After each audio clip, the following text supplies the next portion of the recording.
Take the toolbox that you got from all your experiences in the military, your combat tours, your leadership training, take all that and put it in your toolbox and take that to a civilian career.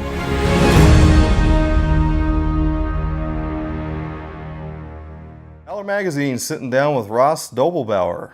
How you doing, man? I'm doing good. Good. Long time no see. I know. Appreciate you sitting down with us. Hey, it's going to be a real quick conversation. I just want to get the viewers to learn a little bit about you and see what's going on in your life after your military service. So let's get straight down to it. Why did you join the military service? Well, my family has a very long history in the military, back to the Texas Revolution. Great-grandfathers back then fought Texas Revolution, fought in the Civil War. My great-grandfather fought in World War I. Actually ended up dying of TB because he was over there, got it over there in France. Grandfather probably was the biggest, he was probably the biggest reason. World War II veteran, amazing story for his military service. My dad and my stepdad both served in the Navy in Vietnam, so it was always at the forefront, always at the forefront. Military, it's always been there.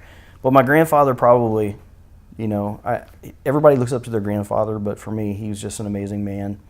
And he had a photo album that he put together. And as a kid, I used to pore over those photos, just look at them and study them and, his service and doing all the cool things overseas that he did.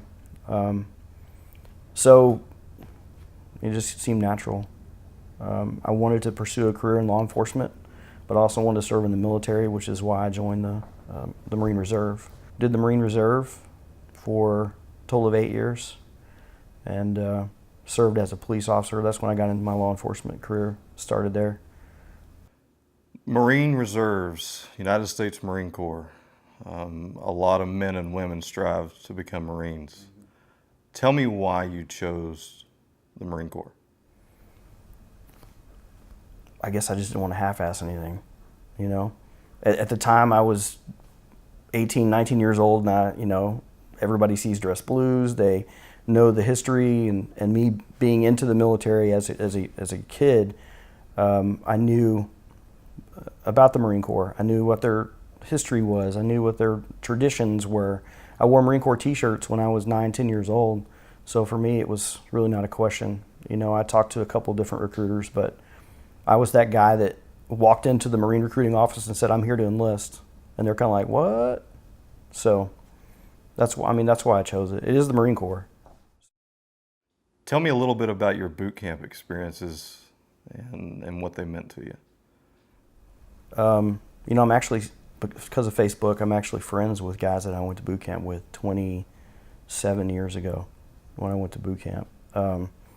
But for me, I don't want to say I was that weirdo. I don't know how other people's experience were, but I enjoyed being there. Sure, it was tough. I swore up and down, I'm going to smile and laugh through this whole thing. They're never going to break me. They want to break you down, build you up. I was like, they're not going to break me because I'm loving every minute of it. And then come log drills.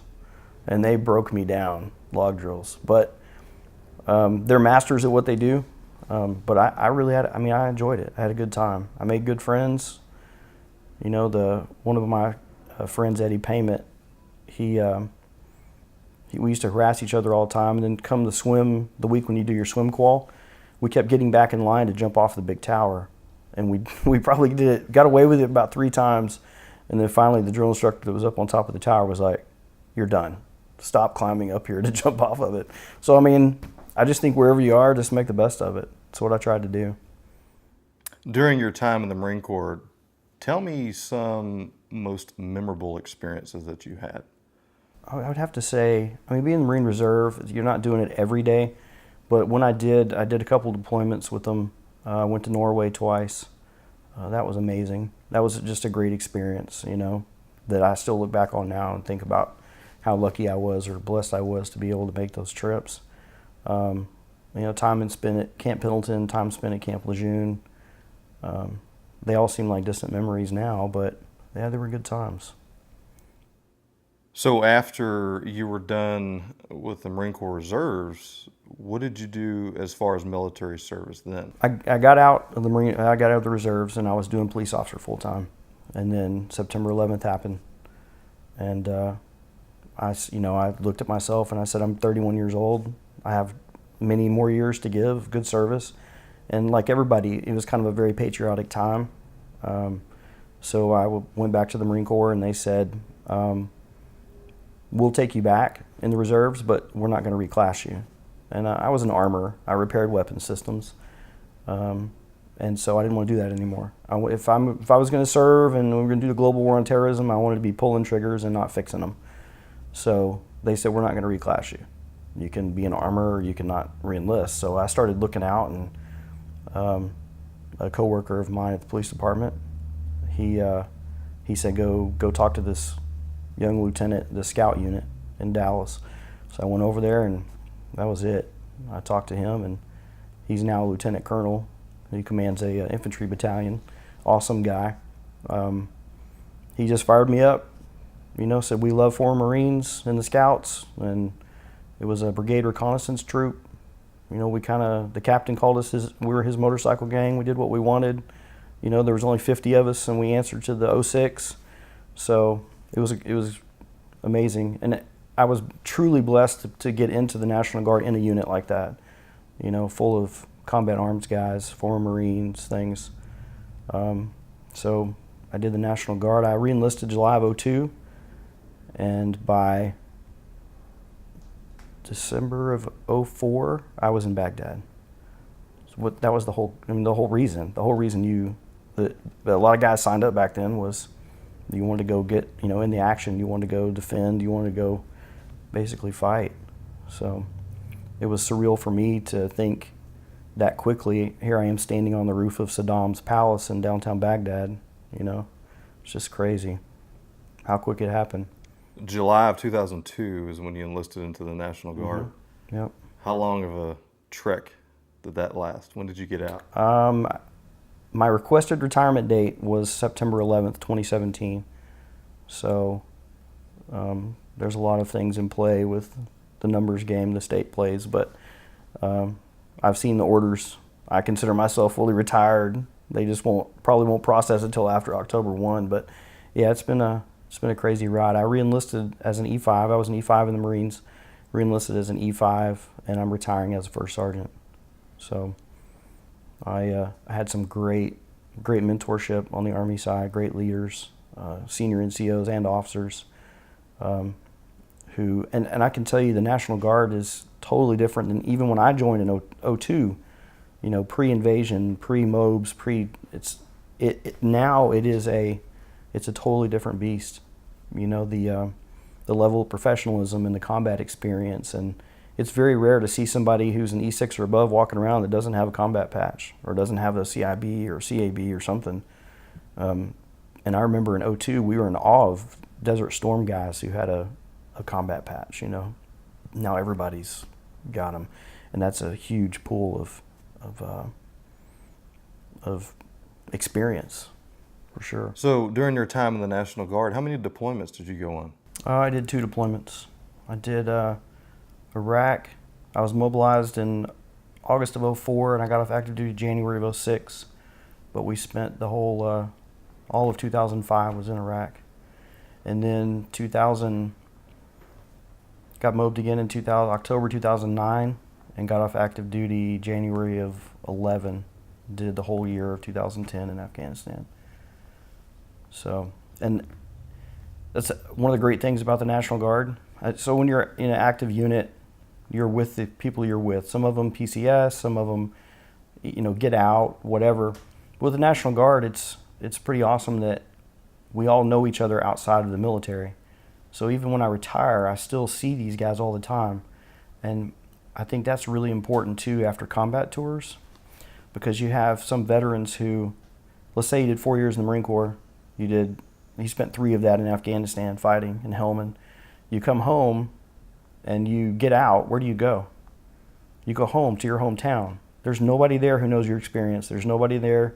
There may be somebody at the VFW, or you may meet somebody through a club or something, but one of the great things about the National Guard, I always believe this, is that every month when I went back to drill, I had like a therapy session, because I was with the actual guys that I served in Iraq and Afghanistan with.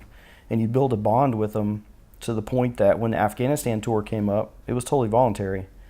But one of my good friends, he was a major at the time, he called me and said, "Hey, do you want to go on this Afghanistan mission?" And I said, "Well, who's going?" And he's like, "Well, this guy, this guy, this guy, and this guy." I was like, "I'm in," because I've deployed with them before. I know them. I know their families.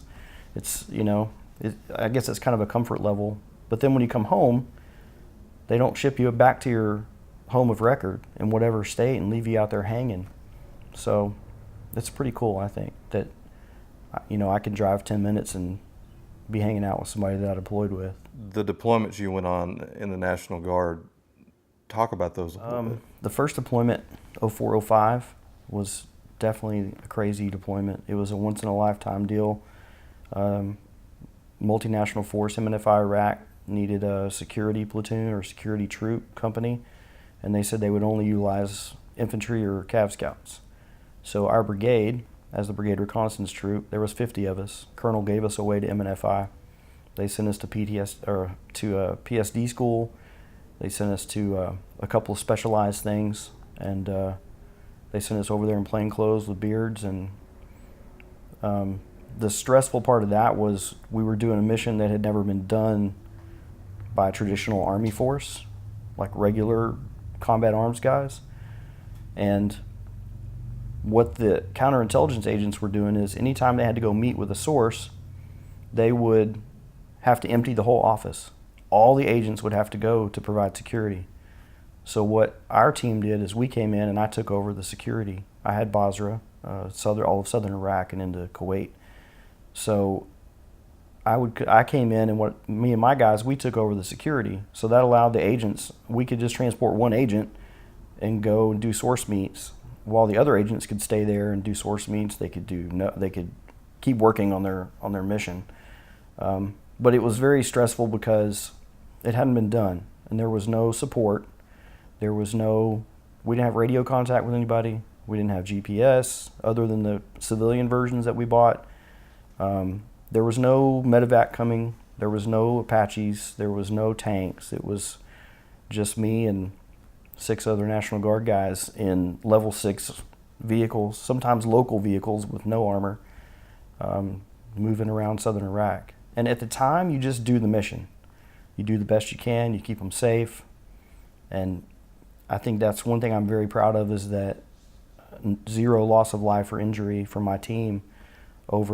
I think we had over 600 hours in the red zone driving in these vehicles, not Humvees, not convoys, but actually moving through the city. So that didn't hit me for many years, though. I think it compiled after my Afghanistan tour.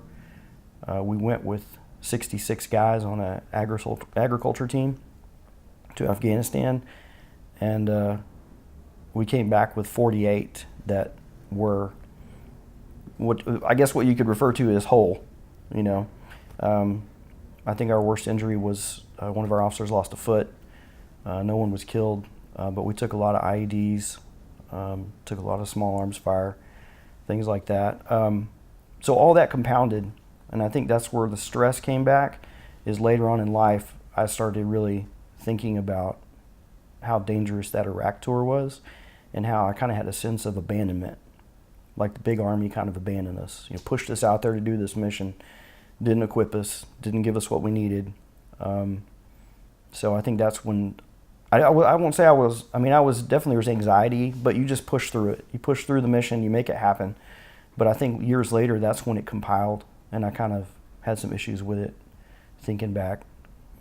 For me, and I truly think my Afghanistan tour was a little bit therapeutic because it did have big Army support. We had MRAPs, we wore uniforms, we had Apache cover, we had jets that would do close air for us.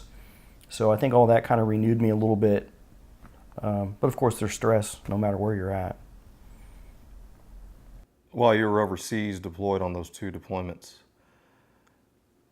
tell me about the bonds that were formed between you and your troops, and how deep that goes today. It's very deep. We went on a mission. They sent us up to this plateau in Ghazni province. It's about 10,000 feet. They dropped us in there, CH-47s. And part of what I did at the time was I was an Army Pathfinder. So I went in to set up an airdrop, 16 metric tons of wheat seed and fertilizer. We sent the whole team up there. Even our S3 went, set up a battle talk, because what we heard is anytime any supplies arrived up there or were airdropped, the Taliban would come down, take what they wanted from the pallets and then set everything else on fire so the locals couldn't get it.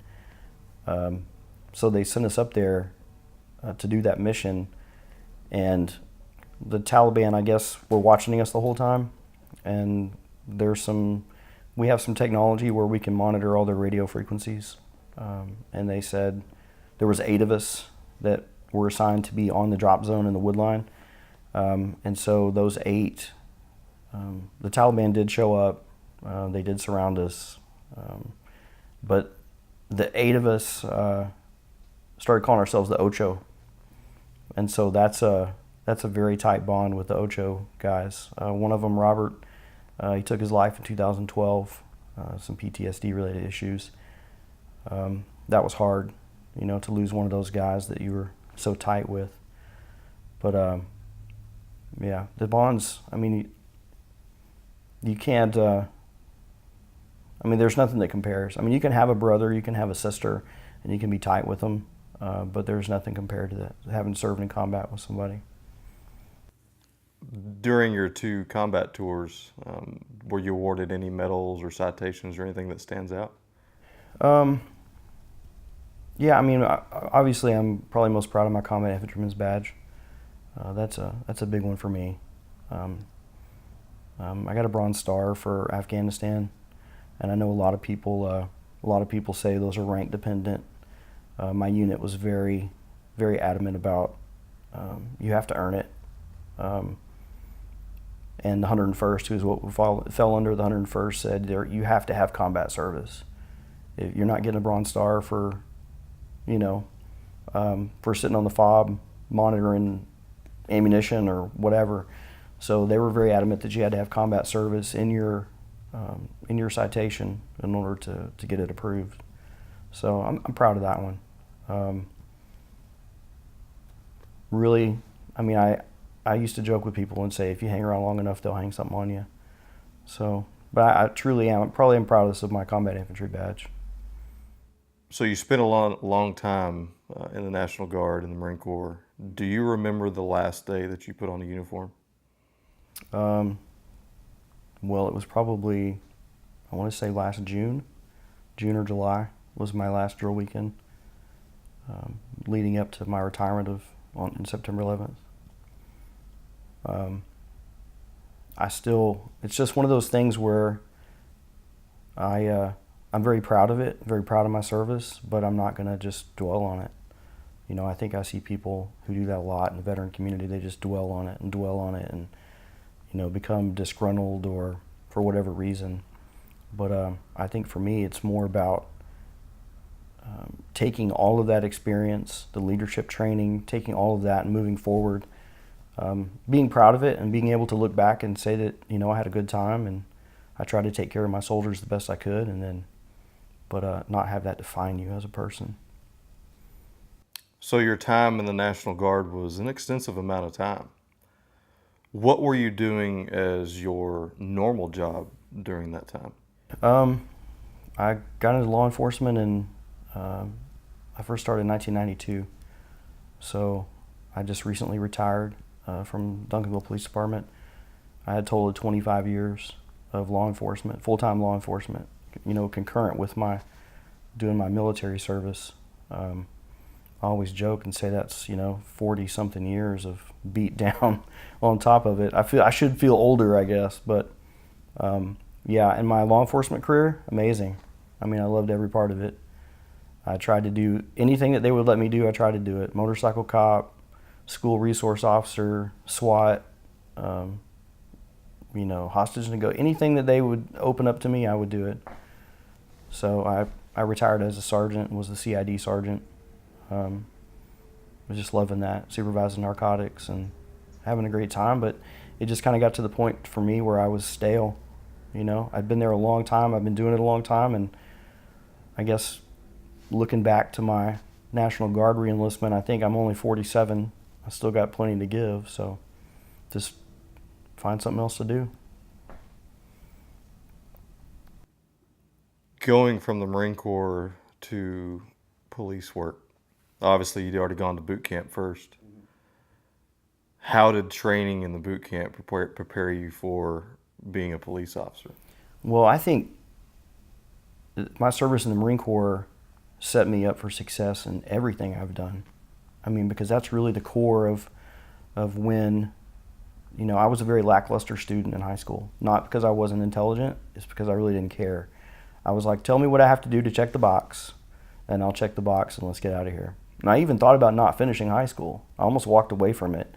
But when I went to the Marine recruiting office, they're like, well, we just need a copy of your high school diploma. And I was like, oh.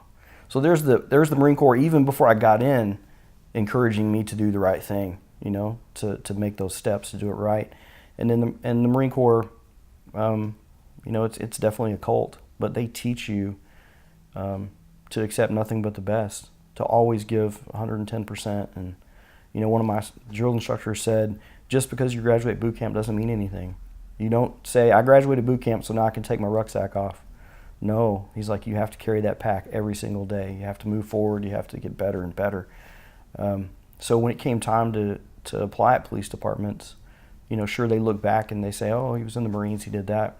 But it also, they look at the person that you are. You know, how hard are you going to work? How many other jobs have you been late to? You know, that's unacceptable in the Marine Corps. You're not late. So all that just built, you know, and it helped me. It helped me with my schooling. I went back to college while I was in the National Guard and doing police work. I got my bachelor's degree, graduated with honors. Totally transformed from the student that I was pre-military, you know, because I won't accept anything but 110% for myself, whether it be in law enforcement, military, college, my current job, whatever. So great segue into what you were doing now. So you spent a long time in the military, a long time in law enforcement. So tell us what you're doing now. So I had an opportunity through my wife to go to work for Caliber Collision. Caliber is the largest collision repair company in the United States, over 500 centers in the U.S. And for me, there's a lot of companies out there, I think, that will say one thing, but they actually do another. You know, one of the things that really gets me is, I won't mention brands, but there are automotive companies who say military discount, military friends and family discount, and you go in and it's like $1,000. You're like, do they just check that box to say we support the military? We're going to give you $1,000 off a $52,000 truck, you know? And I'm not looking for a handout, but don't say that you do this and then don't. And one of the things I found with Caliber that I was super excited when the opportunity came up, because my wife had already worked for Caliber for many years, was their company that truly believes and they truly act on what they say they're going to do. You know, restoring the rhythm of your life. That's the motto. And that's what they want to do. Your car's been damaged, whatever. They want to restore that back to you. And they take great pride in their customer service. But for me, it's more about their veterans programs. They have a program called Changing Lanes, and it's set up strictly for service members who are transitioning from active duty. That they know, Caliber knows they have tons of experience, tons of life experience, that just like I said, they're going to give 110%. They just need a chance. They need a job opportunity. They need training. You know, you take an infantry guy, sure, he can hump the mountains, he can shoot a rifle and do whatever, but how does that translate into anything other than law enforcement or, you know, going to work for the government, something like that? So they have a program, Changing Lanes. It's an 18-week program, and it's absolutely free. All they have to do is sign up, be accepted to the program, and then they teach them, they give them a job skill. They give them a toolbox full of tools and placement opportunities at any of the 500 locations in the U.S. And they don't charge anything for that, and this is not a program that they make money off of. This is strictly a program because they know the quality of the applicant that they're going to get from the military. So why not bring that applicant in, give him the job skills that will benefit the company when he goes to work and also benefit the veteran? And to me, that's amazing that a company is willing to do that. I don't think you're going to find that many places. They also do recycled rides. First responders, military families, people that are down on their luck, that they just need a boost. They don't have a car. They could get employment as a veteran or as a first responder or wife. They could better their lives. Well, they take cars, and I used to think, oh, that's cool. Caliber takes a car and they totally revamp the car and they make it like brand new and they donate it. Well, Caliber is a huge company. They do auto body. But what I found out when I came to work here is all those recycled rides are done on the tech's off time. So it's all donated. We still have a job. They still have to do their job. But all that time is donated. They go in and they rebuild those vehicles and then they gift them free of charge to people in need. It's pretty awesome. But I'm very passionate that I truly love this company. It's doing good things for veterans, doing good things for first responders, and that's near and dear to my heart. The Changing Lanes program at Caliber Collision sounds pretty phenomenal. I hadn't known about it until you told me about it. Have you met anybody that has gone through the program and has had success with it? Well, in my job function, I do facilities for Texas. So our academy at Fort Hood, we have one at Fort Hood in Killeen, and we have one at Fort Bragg. The one in Killeen falls under Texas, so I take a little bit of ownership of it. I want to make sure that everything there in the facility works the way it should. So I went by one day because, it's kind of my people. It's my veterans, I went by one day and I'm talking to one of the instructors and I said, well, tell me, what ranks are you getting? He's like, man, we get all ranks. We get E4s, E5s, E6s. He said, I even have a command sergeant major, E9, who's retiring and he's looking for a job skill, something to do. And so I said, well, I jokingly said, well, this is work. Just poking at the sergeant major, right? And he said that guy outdoes everybody. He outworks them. He runs the deal like a command sergeant major would. He's got to have your iPro on. He's on top of them, and to me that just validates the whole program because you're getting that quality of a person coming from the military into that. And so while I made light a little bit that it's kind of a working man's deal, he shut me down quick. He's like, no, he's like the best guy that we have going through. So obviously Caliber does a lot for veterans. What else do you particularly enjoy about the company? I'll give you an example. During Hurricane Harvey hit, we had team members. Caliber calls them team members because it's all a team effort. We had some team members down there that were affected. So, of course, our centers, most of the centers fared really well. We had one that had some water damage. And so what the company did and what my vice president did is they mobilized the facilities team and they sent us down to Houston. And they put us down there in place and we went, they set up our Katy location as a distribution point. And I can't remember the exact number, but I want to say it was $175,000, $180,000 total donated for the cause. And they sent us down there. And when I say us, I mean they brought in a facilities guy from California, from Arizona. Our vice president came in. He drove all the way down overnight, came in, and we just went to team members' houses and we gutted sheetrock and we pulled out insulation and we put down a solution to keep with the keep mildew abatement, stuff like that. And this is not something that they have to do. FEMA will give you money, but for me, I guess one of the reasons why I'm drawn to Caliber so much is it's kind of like the military. It's kind of like law enforcement. It seems like an easy transition because it's a family. I haven't seen it be cold and corporate in any way. It's totally They had, I want to say, about 100 people volunteer to get on buses and go down on their weekend and help distribute. People brought their personal vehicles and they would say, we have a team member in this city and they need water, diapers, and whatever, and they'd load it up and drive it out there and deliver it. We delivered a lot of things like that to houses, and so it's just an amazing culture, for sure. So it goes without saying, your life has been successful from the time you joined the Marine Corps all the way up until today. Do you attribute any of your personal and professional successes to your military service or training? I would say the professional side, yes. because it teaches you work ethic. It teaches you have to get the job done. You have to complete the mission. You can't stop halfway through. On the personal side, I'm not going to say that military service is always beneficial to personal relationships. I've been told, don't staff sergeant me, back when I was an E6. I'm not one of your soldiers, don't staff sergeant me. So some of that carries over. I have a daughter, 22 years old, and I kind of raised her in a military family way. We did push-ups when we did things wrong, and I think she's learned a lot. She's learned a lot about work ethic from that, from being held accountable, consequences. You have to be held accountable for everything that you do and don't do.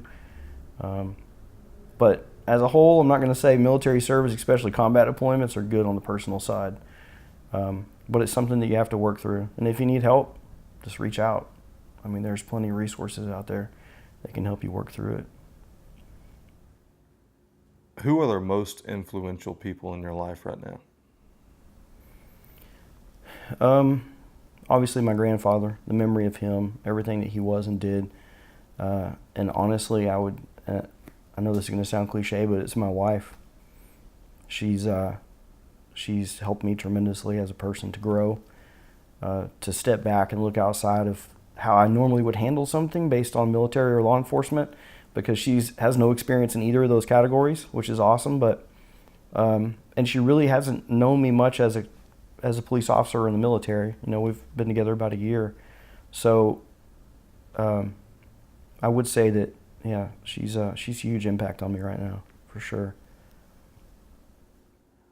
Are you, at this point in your life, connected with any sort of veterans organizations?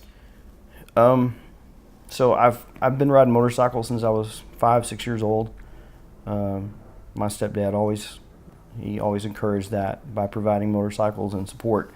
And so I found an organization through a friend, a sergeant major friend of mine, called Combat Vets Motorcycle Association. And in order to be a full member, you have to have verifiable combat service. So DD-214, combat badges, whatever. So it has to be verifiable. For me, I like it because it harkens back to the original motorcycle clubs, which were started by World War II veterans coming home. They had access to Harley Davidsons over there. They bought them cheap. They wanted to hang out with like-minded people who were also veterans, combat veterans.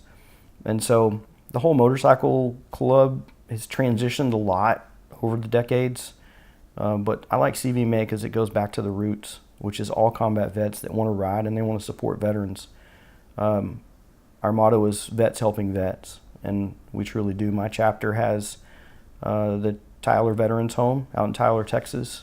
There's about 100 guys out there, 100 veterans, and it's amazing to go out there. Those guys just want to talk. They want to tell their stories. They want to hang out. We go out there and we do barbecues for them. We bring in live bands. We've gone out there and rebuilt all their picnic tables so they could go sit outside and eat instead of being in the building all the time. And they're just some amazing stories if you just sit down with them and listen. Mr. Thompson is one of them. He told me he landed Normandy on D-Day and fought as an infantryman all the way to Germany. So just amazing life stories, stuff that I wouldn't know if I wasn't a member of CVMA and went out there. One of the vets out there told me a story of only officers in Vietnam got cold beer. He said the enlisted guys got warm beer. He said he drove a fuel truck. So all of the fuel trucks got together and they got their fire extinguishers. And they put all the hot beer in a trash can and they burned all their fire extinguishers in there and got the beer almost frozen. So he said his commander was really upset about that because he's like, you idiots drive fuel trucks and now you have no fire extinguishers. But he was like, but we have cold beer. So I just love spending time with them and helping those guys and sitting down with them. And the CVMA across the country, it's huge. I mean, it's getting bigger and bigger. And the work they do is amazing. They donate a lot of money to veterans organizations and programs, deserving ones. So what advice do you have for veterans that are getting out of the military to try to have success in their life?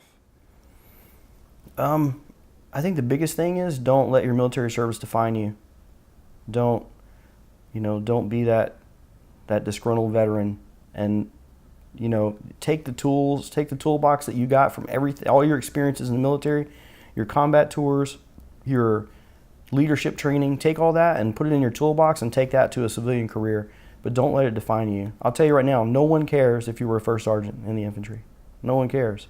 They care that you have management skills. They care that you have organizational skills. All those things. They don't care if you were an E6 humping the mountains of Afghanistan. They're proud of your service. They appreciate you and they like to give you a job. But just don't let it define you. And know that when you go in, you're at the bottom. You're on the bottom rung. They're not going to hire you in as a CEO of anything.